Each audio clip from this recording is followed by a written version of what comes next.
A potential government shutdown looming just 2 days away, and President Obama showing his frustration with the Republicans and their leaders.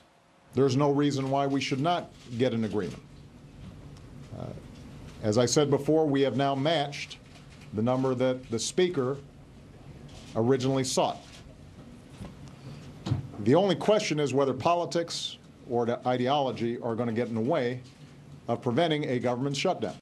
And joining us right now from the nation's capital, House Majority Whip, Republican Congressman Kevin McCarthy of California. Good morning to you, sir.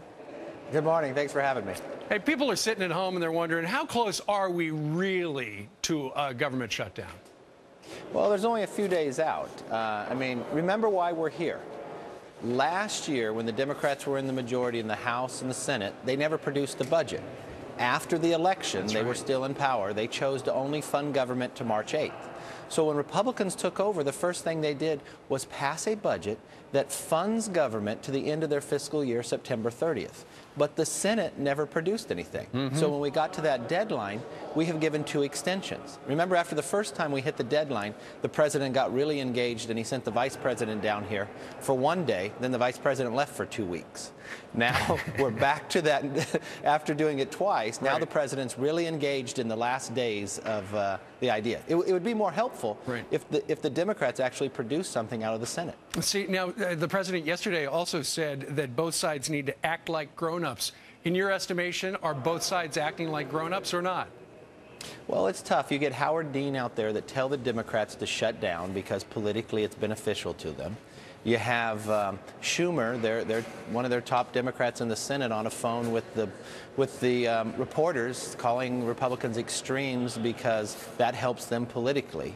I mean, if we sat down and, I just go back to Schoolhouse Rock, I'm just a bill on Capitol Hill. Both sides produce a bill, sit in a room, have a communication and figure out where common ground is and send it to the president. But sometimes politics get in the way, and unfortunately on the Democrat Senate side, that's what they're doing. I know you're probably reluctant to talk about specifics, but there are some stories out there this morning that said both sides had kind of agreed on $33 billion in additional cuts, but Speaker Boehner may be closer to $40 billion, and hence the $7 billion chasm. Well, let's be clear. Nobody on the Republican side agreed to 33. That's the Democrats started throwing a number out. If you produced the bill on the Senate side, you'd know where they agreed to. Remember what we're talking about, discretionary spending. In the last 3 years, discretionary spending has gone up 83%. Now, no American household has had their income go up 83%. We should tighten our belt just like every household in America. Because imagine for one moment, imagine the hopes and dreams and everything we could achieve if we did not have this debt, borrowing 40 cents out of every dollar. What could we invest in, and what could America look like? Sure. That's such a good point. And you would actually know something about the American dream because, going to go back in the Wayback Machine for a moment, when you, I think you weren't even 21 years old, you won the California lottery. Yeah, on the second day, on my first ticket, I was 19, I actually won the lottery. And, I could do one or two things. I could either become Charlie Sheen and throw a big party. Winning! But I chose to invest it in the market. And after a while, I took that out, and I decided to invest in the American dream and open my own small business. So the challenge of government regulation, luckily I was successful. In the end of 2 years, I then had enough money to pay my way through college. And your business was, you were a deli guy, Kevin O's.